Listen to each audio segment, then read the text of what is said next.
Hello, everyone. It's Charlton. Please subscribe to my channel. Tap the notification bell, like this video. That helps me to keep making videos. I'd appreciate it majorly. I want to read this theory that this individual, whoever this person is, Quantian over at Twitter. It's an anonymous Twitter account. As I mentioned in my previous video, I guess you could call this part 2 or whatever. Or maybe like an abbreviated version of the video I just made. In this article here over at Intelligencer by Michelle Collier, she's speaking with other hedge fund managers who for many years haven't been able to figure out how exactly he got so rich. And at the end of this article, it points to this conclusion that, maybe he had some kind of elaborate blackmail scheme. Given this puzzling set of data, the hedge fund managers we spoke to leaned toward the theory that Epstein was running a blackmail scheme under the cover of a hedge fund. And they point to this, hypothetical by this anonymous Twitter account, Quantian1.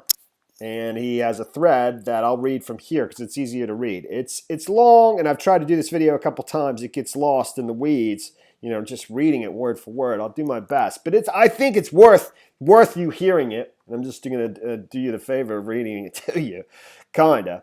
But I'm relating it to everything I've been talking about, okay? Especially in the most recent days. But for days, weeks, I don't know how long I've been on this. In my months. So, Quantian 2. And I don't know the politics of this person. I assume that it's sort of anti-Trump. And I looked at the account quickly, who he's following. It's established January 2015, here's a person, he did a screen cap of this saying, from Louise Mensch, who I believe, she's got a blue check mark, is a conservative blogger in the in UK. She's British, saying Quantian1 is a troll. Just want to warn my followers of that anti-U.S. military, anti-20 committee. I assume that's the 2020 committee for Trump. I'm assuming. So, but I don't really care what his politics are. I like his theory quite a bit, and so let's read through it. So apologies in advance. But I want to do and try to stick with me to the end, please, because I think I'll button this up.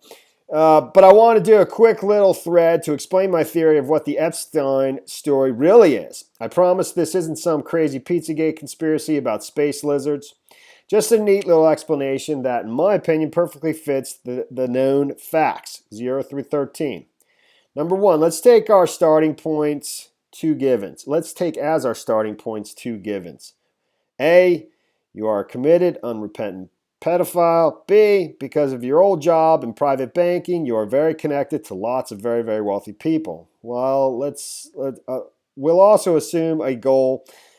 Z, you want to become very rich. Number 2, the obvious route is, obvious.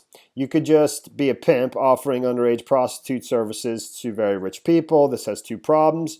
You're very disposable, see DC Madam, and it's also not super lucrative. You can't charge millions of dollars up front. Number 3, the second level through follows instantly. You don't need to charge up front. Just get them to have underage sex and then blackmail them afterwards for hush money. Better return on investment, but you're still a liability, and producing and receiving big bribe money raises big questions. Number 4, so what do you do? Well, the second idea has some merits. First, you need to recruit people in, have lots of massive parties at your spacious home, check. Invite top academics, artists, politicians to encourage people to come, check. And supply lots of young women, check. Number 5, you don't even have to do anything, and most people invited might even be totally unaware of the real purpose of the parties. But sooner or later, some billionaire will get handsy. She'll escort him to a room with a hidden camera. Things happen. Morning after, you strike. Number 6, you inform him she was really 15, but you offer him a nice, neat way to buy your silence, a large allocation to your hedge fund, which charges $220. Check. To ensure nobody else asks questions, you also take the extraordinary step of demanding power of attorney. Check. Apparently he did that with his clients, possibly. Number 7, the fund is offshore in a tax haven. Check. And nobody will see the client list. Check. Of course, you don't really know anything about investing. Instead, making up some nonsense about currency trading. Check. And nobody on Wall Street has ever traded with you. Check. Number 8, the fund itself doesn't need investment personnel. Check. You only some back office people to process the wires. Check. You don't want money from non-pedophiles, or they'll notice you've just put it in a S&P 500 fund. So you reject all incoming inquiries. Check. It's incredible, man. Number 9, a $20 million wire from billionaire X to you with no obvious reason will raise many questions, and the IRS will certainly want to know what you did to warrant it. A $5 million quarterly fee for managing $1 billion in assets, nobody bats an eye. Number 10, because of this structure, you're extraordinarily secretive about client lists. Check. Because they aren't clients, they're pedophiles paying you bribes. And they are also very secretive, which is why no letters or return streams ever leak. Check. Number 11, occasionally you may also try this trick on other people, important political figures, mayors, prosecutors, etc. They don't invest in the fund, but it's nice to have them in your pocket.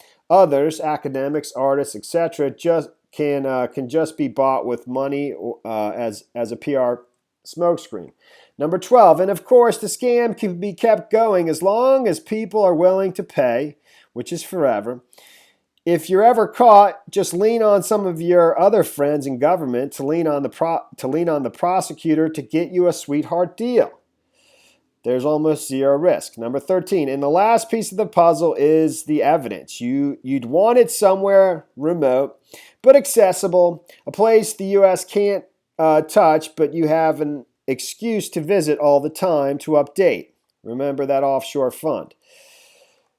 I bet there's a very interesting safe deposit box there.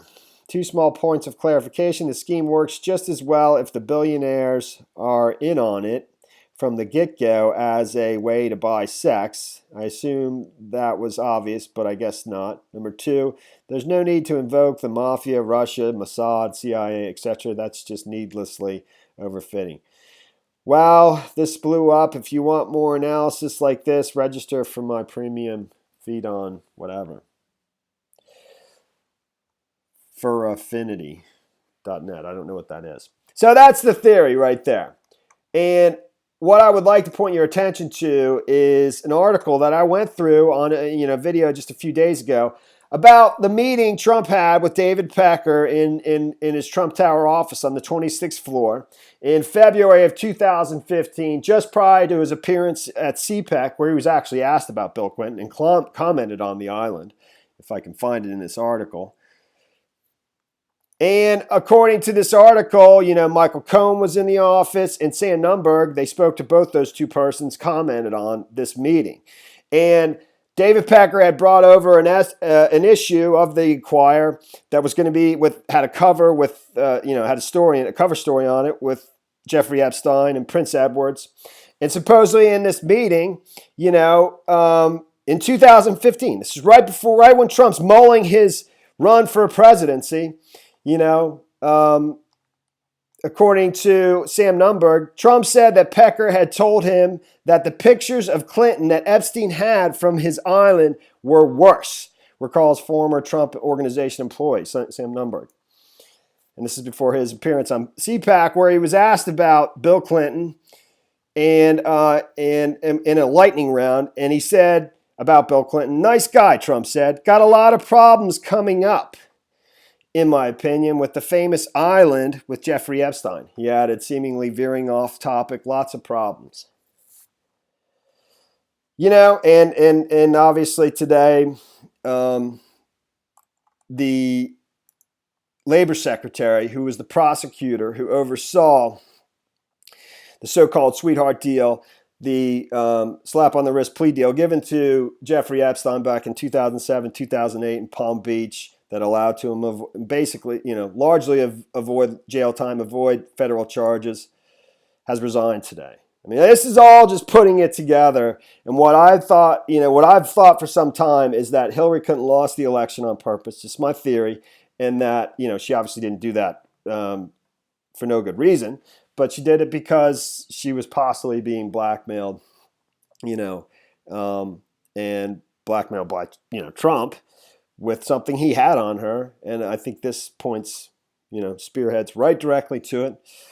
And that's it, man. That's the story there, man. That is the story there. Thanks for watching my videos. Please subscribe to my channel. Give me a like down below. I will see you in the next video. Later, man.